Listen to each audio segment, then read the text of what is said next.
C'est quand même très émouvant. Hein. Ce que disait Monsieur le maire, c'est très vrai.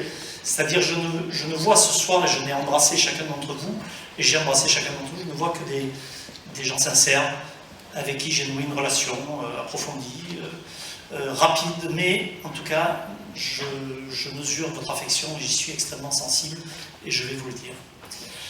Monsieur le maire, cher Christian, Madame la rectrice, chère Madame Chicot, Madame Mattei Battesti, représentant Monsieur le Mercier, inspecteur d'académie et directeur des services départementaux d'éducation nationale, Monsieur le directeur général du Centre Antoine Lacastagne, Monsieur Banger, Madame la directrice du Théâtre National de Nice, chère Muriel, et donc cher Gérard, Monsieur le directeur général de l'Office de tourisme métropolitain, cher JS, Monsieur le capoulier du Félibrige, cher Paulin, Madame la principale, chère Madame Pignatelli, Mesdames et Messieurs les présidents d'associations, chers collègues élus, chers collègues enseignants, chers partenaires de tous horizons de mon quotidien, cher Jean-Pierre Barbero qui nous accueille chez toi ce soir, chers amis, chers tous, Karamiké, et vous, ma famille. Si nous sommes réunis ce soir, c'est parce que l'on a considéré que je méritais d'être officier des Palmes académiques, et pourtant je suis parti de loin. Nous l'allons voir tout à l'heure. Et pourtant, contrairement à Raymond DeVos qui affirme « Moi, lorsque je n'ai rien à dire, je veux qu'on le sache », moi j'ai quelque chose à dire et je souhaite que vous l'entendiez. Devant vous ce soir, il me revient donc le devoir et l'honneur de prononcer un discours de remerciement. Et évidemment, merci sera le fil rouge de ce propos. Alors mes amis, à tout seigneur, tout honneur, je remercie notre maire tout d'abord.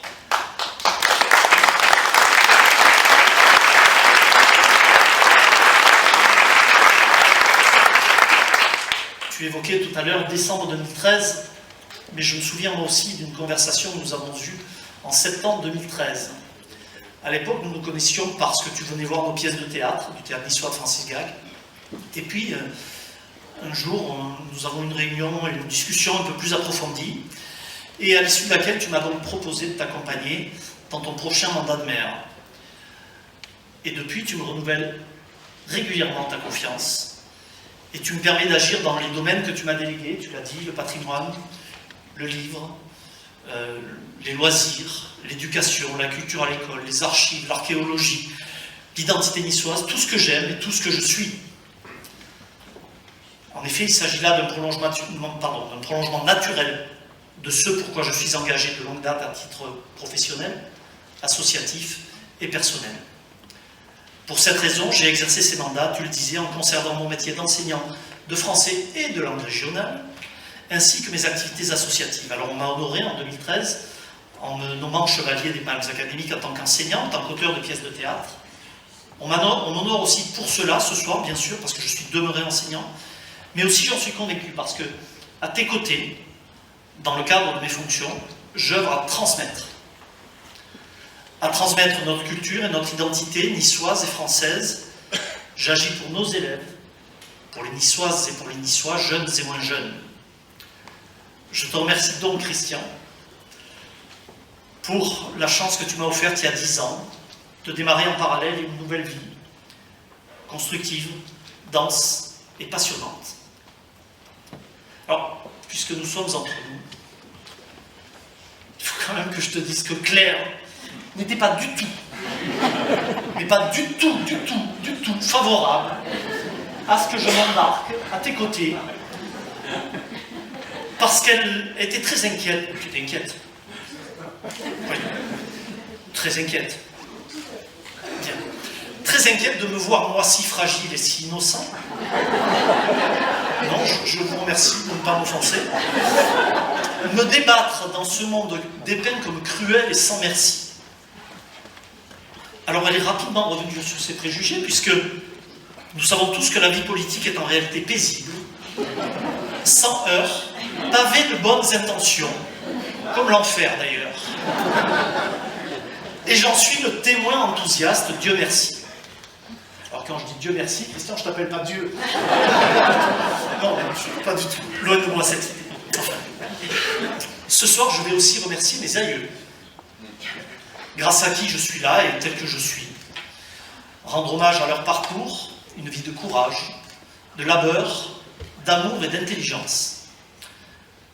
Je pense donc à Anna Brunetto, mon arrière-grand-mère, arrivée du Piémont à la fin du XIXe siècle, naturalisée française, post-mortem.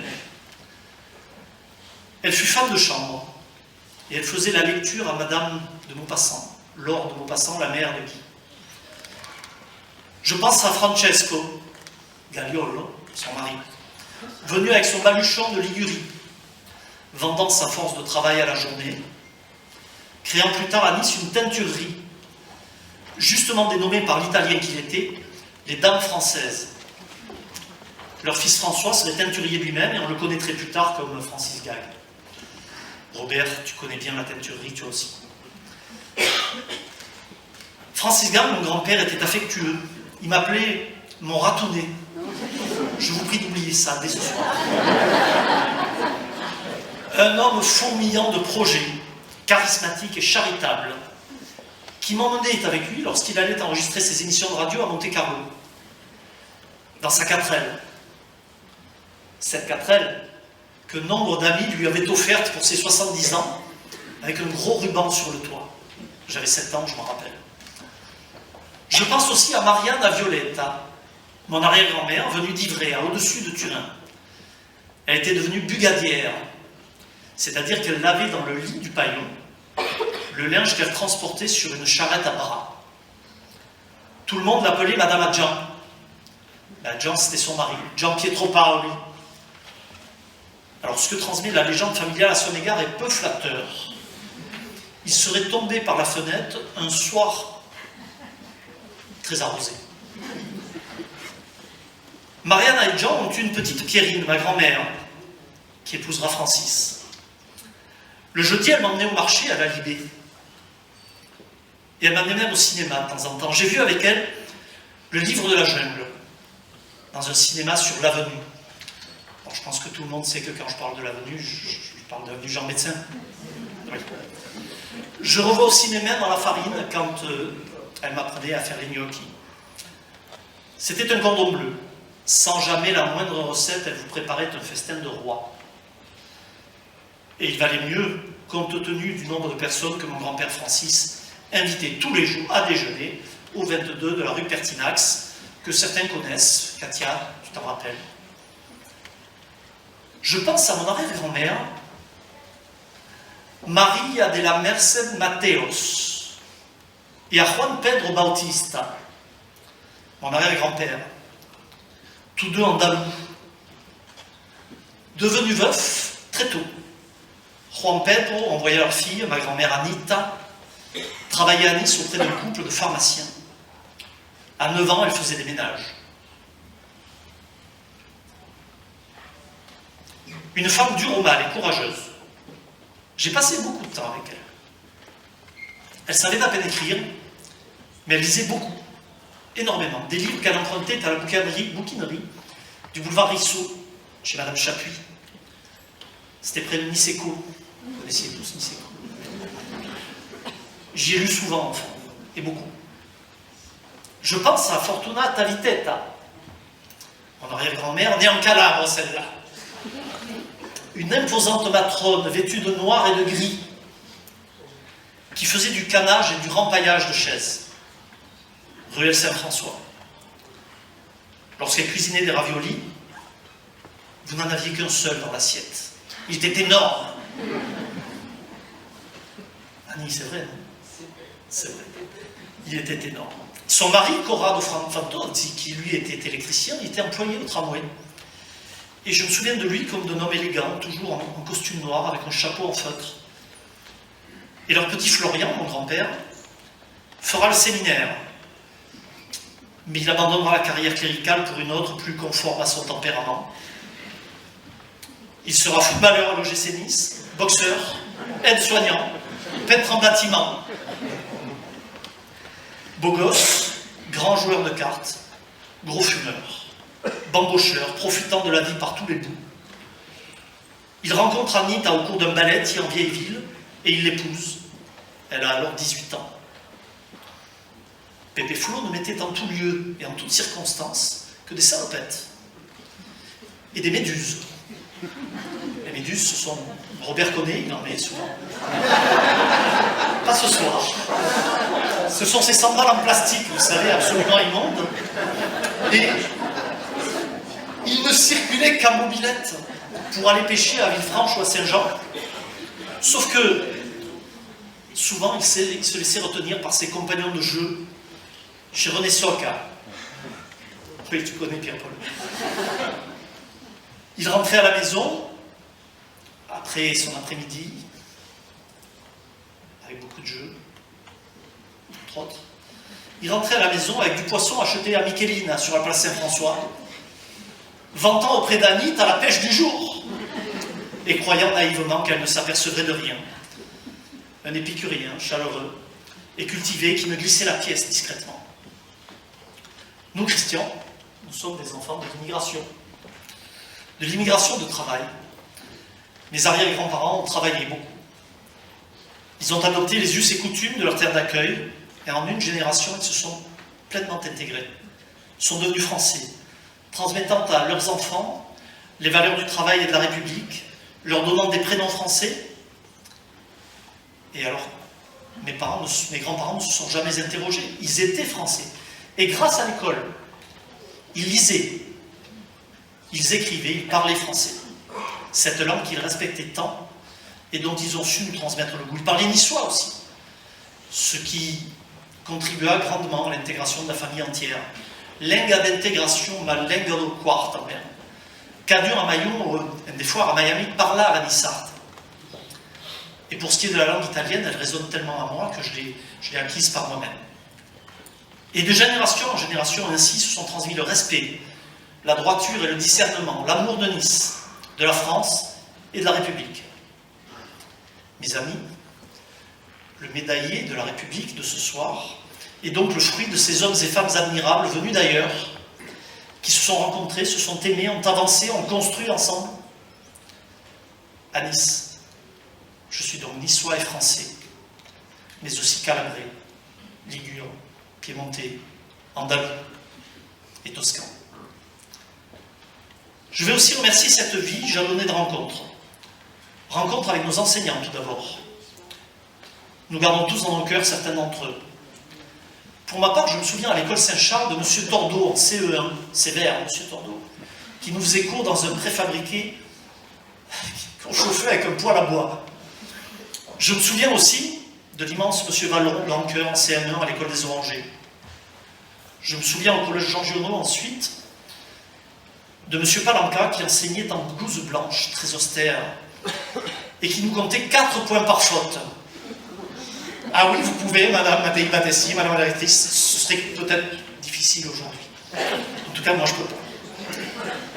Je me souviens des larmes d'émotion de Madame Meyer à la lecture du roman de Kessel, Le Lion. Et j'ai compris ce jour-là, Christian, tu avais raison, le pouvoir des mots. Et bien sûr, comment oublier la crainte que nous inspirait M. Cardi en 3e au collège Jean Giono. Il parlait fort, il nous engueulait. Quand on dit nous engueuler, c'est parce que vraiment, il nous engueulait. Vraiment. Il nous faisait rire aussi, il nous faisait avancer, vite et bien. Et en fin d'année de 3e, le programme étant terminé, il nous laissait un peu de temps de loisir et on jouait à la belote avec lui. Alors avec Claire, ouais, tu le connais, Francis Cardi, un Corse, Pierre-Paul, mes respects. Avec Claire, on était déjà dans la même classe en 3e, à 14 ans. À Francis Cardi, nous y mettions la pâtée à la belote, ça le rendait fou. Il ne vous dirait pas. Mais lui et sa femme, Monique et Francis, ce sont aussi ceux qui m'ont accueilli à Limès, 2 ans plus tard, lorsque le lycée Masséna a considéré à juste titre que je serais plus adapté à un autre établissement, où mon talent perturbateur pourrait mieux s'exprimer. Ce sont eux, enfin, qui m'ont permis de faire mes classes de prépa et d'intégrer Subdeco Marseille. Oui, monsieur le maire, j'ai passé 3 ans à Marseille. Je te prie de m'en excuser. Oui, merci mon père. À Marseille, j'ai d'ailleurs rencontré des amis qui sont présents ce soir, qui se reconnaissent. qui n'étaient pas marseillais, je vous rassure. Et d'autres présents ce soir aussi qui se reconnaîtront. Ceux avec qui nous avons noué amitié à l'adolescence, à Nice-Label, au théâtre niçois.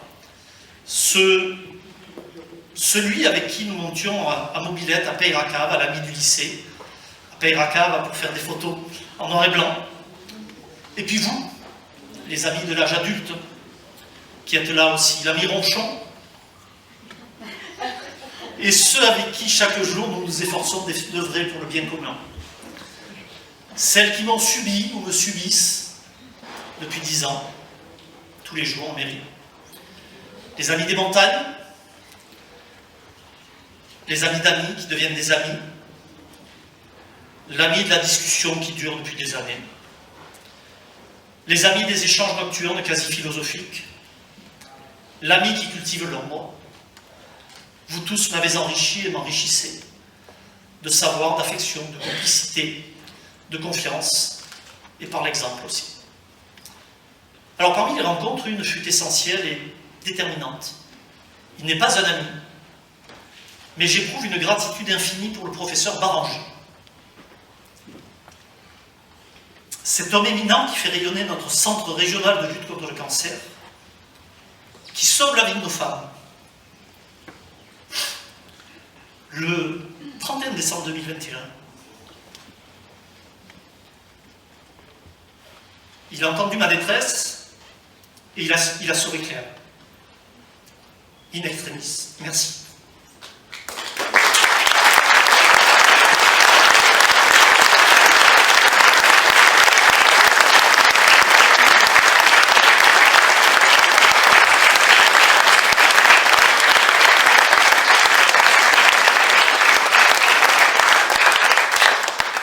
Ce moment est une parenthèse. J'ai devant moi ce soir une grande part de ma vie que j'ai essayé de tracer comme mon père. Avec droiture, générosité sans du devoir. Devoir d'être sérieux dans mon travail, dévoué et loyal en politique, honnête dans ma relation aux autres, plus rassembleur que conflictuel. Si l'on ne peut prétendre être exemplaire, l'on doit pour le moins être estimable. Je me dois de l'être pour les miens, pour Marie et Jean-François, mes enfants, en particulier. Tous deux sensibles et intelligents, malicieux, forts, droits, si présents dans la difficulté, si peu rancuniers vis-à-vis de mes probables erreurs. C'est ce que je dois à Claire, qui a transformé un ado tardif en adulte, qui par sa force dans l'épreuve me rend moi-même meilleur. Enfin, sachez que je n'ai pas prévu de mourir après cette soirée. Ce qui pourrait toutefois être une belle circonstance.